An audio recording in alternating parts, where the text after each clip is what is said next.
What's up, everybody? Welcome back to The Movie Pod. I'm your host here, Isaac, and I'm once again joined by a guest we had on The Movie Pod just a few weeks ago, Josh.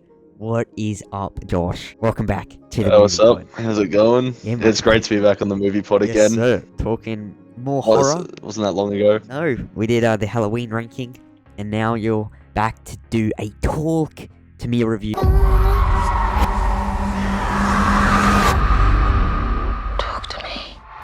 Because obviously Joseph doesn't watch horror films, but I'm like so close to convincing him to watch Talk to Me. It was just spoiler alert for my review. The film was fantastic. The film was phenomenal, and we both have quite a bit to say. Obviously kicking it off, it was the directorial debut by Danny and Michael Philippou, obviously the people that lead the YouTube channel RackaRacka. Australian indie film, and it blew me away of how good it was, especially for an Australian low budget directorial debut film. But Josh, kicking it off, what were your initial thoughts on this film? I mean, I had heard a lot of pretty good things from most people, like most sources and people I've spoken to all said it was really good. So I went into the movie expecting it to be really good, but I was also a little bit unsure. I don't know. I think the opening credits about how it was like I think it was an Adelaide Film Festival movie or something, like a film festival winner. Yeah. I know that it's probably bad saying this, but I was starting to get like a little bit concerned because I thought, if it's a film festival movie, this is going to be pretty like cheesy, low quality, bad, like I don't know, CGI or even practical effects. But I think after the first 10 minutes of the movie, I realized that this was actually going to be pretty good. Yep. And just from the start, obviously this was released worldwide, and it's doing pretty good box office numbers. It's on track to get into the top 10 A24 films at the box office. But right off the bat, it was so Australian. It was weird. It was very weird watching such an Australian film in movie theaters. It felt super weird, but I loved it. The Australian aspect to it was very different. Obviously we're Australian, but it still felt so different. It just it's like it's happening in our own backyard. Like there's a party going on outside. It was interesting. I definitely felt that as well. Now I know for most people, if you're not from Australia, then this probably doesn't really apply to you, but for me, I felt, I don't know, almost like I was kind of disconnected from the movie at some points. I couldn't help but laugh because of how Aussie the movie really is. Yeah, me too. From the music choices they used, to just the overall accent, to just the slang the characters were using, it definitely did feel weird. Is this a spoiler-free review? Or are we... Well, full spoilers. Yeah, full spoilers. Spoiler alert. Gotta mention that. Full spoilers going I don't know. I mean, I asked that, but this probably doesn't really change anything. But the fact they were using Snapchat filters, they were playing 1:4 at all the parties and stuff. Obviously, the really heavy Aussie accents and even the slang they were using. Yeah. I think we're just so used to movies being really Americanized nowadays that seeing an Aussie movie, it felt weird. It did. I mean, I liked it, but I don't know, it felt really weird. No, for sure. We got Sophie Wilde leading the cast as the main character, Mia. I think she hasn't been much. A lot of these actors are all up and coming young actors. Apart from the mum, she has been in quite a few big names. Miranda Otto, she's been in Lord of the Rings. That's the big one she's been in. She's born here in Australia. All these actors are Australian, obviously. But yeah, most of the actors are all up and coming actors, and I think the acting was pretty goddamn good. When you get a horror movie like this, a indie horror movie, low budget, the acting usually isn't too great, but it's one of this time where I don't know if it was the direction that really helped the acting. Obviously you got Danny and Michael from RackaRacka. They're hella talented. You're gonna see their work on their YouTube channel. They are hella talented. I'm proud of them finally getting their film debut.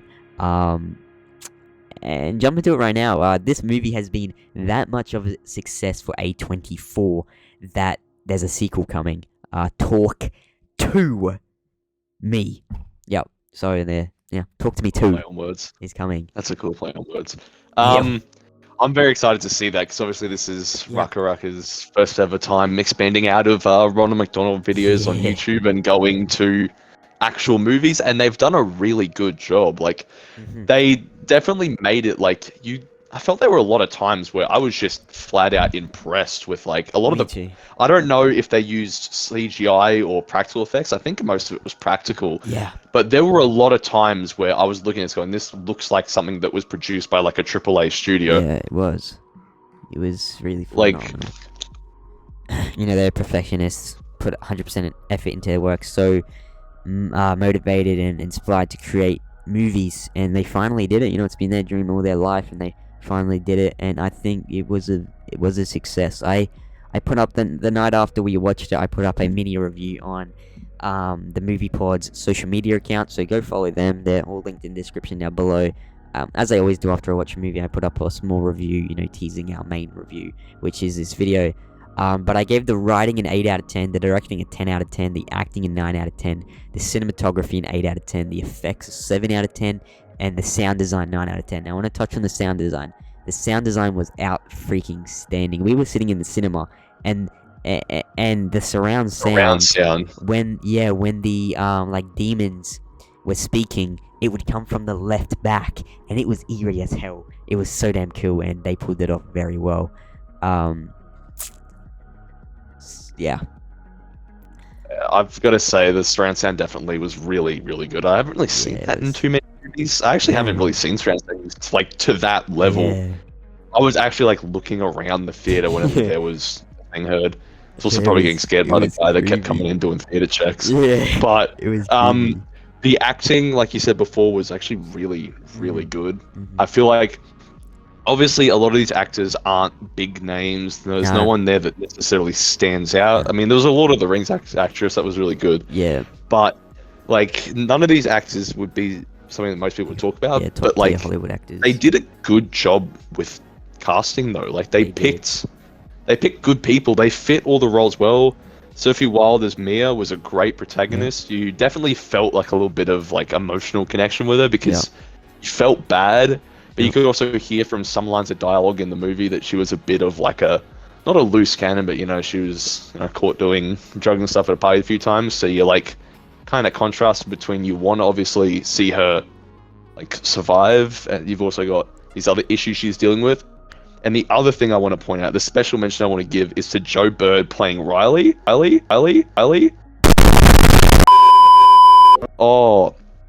he did a phenomenal job after that whole scene with him using the hand. Yep. And the practical effects that I'm pretty sure it's practical that they used for him when he was in the hospital and stuff. Then that whole scene where he just started bashing his head against the wall again. Like, phenomenal acting and phenomenal effects. That, I said it while I was in the theater, that might be one of my favorite horror scenes in recent years from recent movies I've watched. It was really, really good. And the bedroom scene as well was also really good. From that bedroom scene, like, that was a pretty scary scene, to be honest. From that bedroom scene, the whole movie just picked up, and from that scene, the movie was a 5 out of 5. It was, the bedroom scene we're talking about is when, so it's a bit into the movie now, and Mia's mum is in the corner of the room, and she crawls over to Mia. That scene was pretty freaky, but damn was it good. They did, RackaRacka, the directors, Danny and Michael, that was outstanding. I was in the theater watching that. I was blown away at how good that scene was, and then every scene that came after that was just 5 out of 5. There was a lot of symbolism in this film, and a lot of like small things that set up other things. Like, from the start, we caught it that Mia and Riley hitting that kangaroo on the road was gonna play a part. The road did it. Yeah, play a part in the film. And then, funny enough, the kangaroo came back later in the hospital. So it was very good with its like symbolism and all of that jazz. The film, the budget was only $4.5 million, and so far it's at the box office. It's made $37 million, so it's been very profitable, and it's 37 million for a small indie film, 90-minute indie film coming from director's debut is outstanding, and you never get that. It's like 30 times its budget. It's doing amazing. And as I said, when they announced number 2, which that ending leaves us very much so wanting a number 2. I want to talk to you about that ending. It's definitely a good ending. I feel like it was. They definitely left it in a point where they can easily set up a sequel. Yeah. But like it had enough closure so that like if the movie were to flop, it was still a satisfying conclusion in a way. Yeah. So basically, obviously, Mia goes a bit crazy, and she takes Riley from the hospital and is going on in his wheelchair, and she's gonna roll him onto the highway, onto the road, right? Anyway, scene goes on, and ultimately she ends up getting hit by a car, and then it cuts back to a group of other people playing with the hand, and they say talk to me, and then she appears. So does that mean she's dead and she's now in the afterlife? That's kind of what I got at. Is that right? Yeah, I mean, the whole point of the ending was it was not meant to be like a good ending.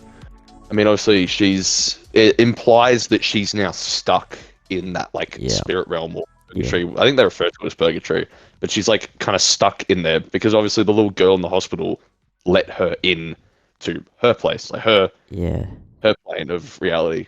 So it's a little bit convoluted, but it's kind of good. But it was definitely still really good in terms of audience response and critic response. It's pretty good. The movie's got a 95% on Rotten Tomatoes, which is really good. The critic score is actually higher than the audience score, not by much.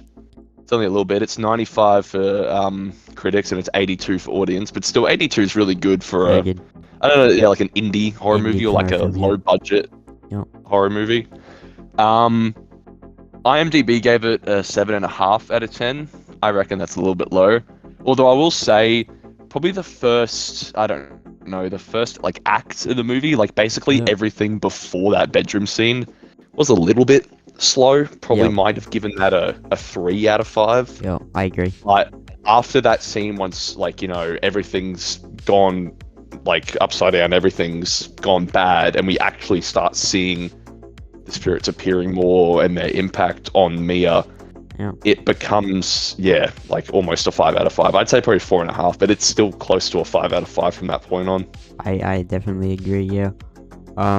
What I find interesting is, unlike the Google ratings where you can give a film a thumbs up or a thumbs down, it's only got a 52% thumbs up and a 48% thumbs down.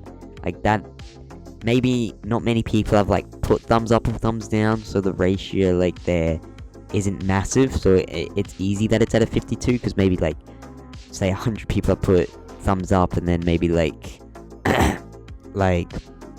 70 people have put thumbs down, so it's only 170 people that have done it. But I don't know, that kind of I don't know, it's definitely not a 52%. I'll give my rating now. I give it a after that bedroom scene and to the end, I give it a solid I definitely didn't need to watch it again, and it could go up to 4.5, but right now I have it sitting on a solid 4 out of 5. I've got the movie overall ranked as a 4 out of 5 from me. Yeah. I think the other thing you were saying before about how it's got a pretty even mix between likes and dislikes on Google, it's probably because people aren't as used to it being an Australian film. It's obviously a real heavy Australian influence. It was very, they're all Australian based locations. They're at an Adelaide train station at one point. Obviously there's really heavy Aussie accents. There's a lot of There was a bit of slang as well. Like, Yep, there was. for people watching it overseas, it probably feels a little bit like foreign to like, them. Yeah, it felt. It'd be a similar thing to like maybe in the US if you were watching like something from like a French film festival. It's the exact same thing. Yeah. Obviously, these are all in English and they're not in French, Yeah. but it's like a similar thing where they're probably people aren't as open to it or dislike it a little bit just because it's not, American or it's not, like mainstream by a big studio. Yeah, no, yeah, I agree. Like, for us, even though we're Australian, it felt weird watching an Australian film, such a really Australian heavy film, and that's just because America dominates the film industry, right? So I couldn't imagine what it felt being an American watching an Australian film. If it felt weird for us, for them they would have been like, what the frig is this? But I am seeing like a lot, from critics, from a lot of other like horror directors, and just the Rotten Tomatoes proves that it is a pretty solid movie from both the critic and audience's perspective, and it's definitely a success for RackaRacka. Michael and Danny, they should be proud of their first directing job, and I think they're going to go on to do big things in the film industry and the horror world. Talk to Me 2 will probably be their next movie. With like the actors strike and the writers strike going on right now, it's probably like no development has been made on it, but once they end, they'll get cracking down on that, and I'm eager to watch that. It'll probably, I assume it'll come out in 2025 earliest. Yeah, probably 25. Yeah, I mean, it's pretty good. I mean, Peter Jackson, out of everyone, Jackson said that this was the best horror movie that he's seen in years. Yep, and I would honestly agree. Like, looking back, I would. Horror movies that have came out in recent years. You got the recent Halloween trilogy, the new one. You've got Scream 5, Scream 6. I haven't seen 6. 5 was really, really good. 5 was probably my favorite horror movie in recent years, or the Halloween one for the new trilogy. But I think Talk to Me takes over that spot as like the best Halloween movie in like the last decade. I mean, they're obviously different subgenres of horror. This is more like psychological, while they're all slasher. Which but still, it was a good movie. Yeah, looking at it from like a strict like filmmaking perspective, not because it's an Aussie film or because it's horror, but just from straight like directorial standpoint, like the camera and the editing. It's a really good movie for how low the budget is. It is. The techniques they use, obviously, as I said earlier, the symbolism and just the way they set up some certain scenes. We were talking about this in the theater. This is a great movie to watch as a film student because it's obviously low budget, but yet it portrays so many, like film codes and that, and this really makes a really good film. Yeah, it was an hour and a half, so it was a short movie, typical short movie. Did you wish it was longer? Would you have liked it to be longer? Or do you think like perfect runtime? I feel like it probably was pretty good at runtime because even though I think it was an hour and a half or an hour and 40 minutes, I did say the start was a little bit slow, so I feel like any longer might have made the whole movie feel slow. Oh yeah, probably perfect length. The characters were really interesting. Like a lot of the characters, some of them are pretty bland or pretty stereotypical. However, the character playing Haley, sorry if I pronounced it wrong, I'm pretty sure it's Zoe Tarikas, is non-binary, pretty sure it's non-binary. And there's been a lot of stuff in the media about how she's got such a prominent role in the movie. Great. As like the movie's obviously like the director's obviously showing them standing alongside like the LGBTQ community, but they did a really good job with their acting. I felt like their character was interesting. A lot of the other people as well. There were a couple of stereotypes in there, I suppose. The character of Joss was definitely, like pretty much your stereotypical like Kiwi or Islander, just a big guy, he was great. Loves rugby, but like he was still a really good character. You were definitely rooting for him. I was rooting for him a fair bit in the movie. It was the casting was good, the characters were good, so at least seeing how the characters developed over the course of the film definitely made me still like a bit more interested. I didn't really feel like there were any points where I thought it was like too dull. However, I Uh-huh. feel like an increase in the runtime might have done that though. Yeah, so I agree with the runtime being, just perfect. But that sums up everything I wanted to say on the movie. It was great. I'm really eager to see it. Talk to me too. Hopefully nothing comes up and the movie does truly go ahead. Yeah, 4 out of 5 from me. But that's everything I want to say. Do you want to say anything more? No, not really. It was a pretty damn good movie. It was was a a pretty great goddamn. movie for RackaRacka and It their was. career as Yeah, filmmakers. it's crazy. Uh, Crazy. Actors should definitely gain more recognition. Yep. They really should. I feel like if I was a studio like A24, like they picked up this movie last minute Yeah, because they clearly did. they saw something in it. Like the movie was made without any kind of big studio Yeah. involved, which is probably the other concern I have with the sequel. Is now it's like So it can gonna be be a an lot more corporate. A24 film. So yeah, but like I said, a bit more corporate. Yep. But A24, they aren't as big as a lot of other Hollywood studios. They're as well like a up and coming big studio. I have a lot of trust in them, and obviously it's going to be Danny and Michael RackaRacka doing Talk to Me Too. So I have so much faith in it, and I think it could be quite amazing. Whether or not it will top Talk to Me Too, I don't know. We'll have to wait and see. But yeah, no, 4 out of 5 from the both of us. Let us know what you guys give this film out of 5, and I'm sure Josh, you'll come back onto the movie put another time to do another horror review. You're like the horror. Hopefully pretty soon again. Joseph won't like this, but the horror co-host. I spoke to him about it. He's all good with it. I'm definitely gonna get him to watch this movie. I'll probably watch it with him because I really want to watch it again, and it was pretty goddamn fantastic. But we're gonna get on out of here. If you guys enjoyed the video, enjoyed this episode of the Movie Pod, please subscribe, give us a thumbs up, it really helps us out. And we'll see you in the next episode, or I'll see you in the next episode of the Movie Pod. Thanks for coming on Josh. Last thing I gotta say about the movie, bro, there should have been a Ronald McDonald cameo, that's all I gotta say. Where's the Ronald McDonald post credit scene? Where's the Ronald McDonald, bro? I was expecting them to walk into a Macca's. Yeah, I was waiting for them to walk into a Macca's and have Ronald jump up on the table and goes, let's frickin' lose it. Yes. And then suddenly he gets jumped by a Ronald McDonald ghost or something. I was waiting. Where's the Ronald? Yep, hopefully RackaRacka included into one of their films one day. That's where they all started with Ronald McDonald. But anyway, guys, I'll catch you next episode of the Movie Pod. Peace out. Bye bye.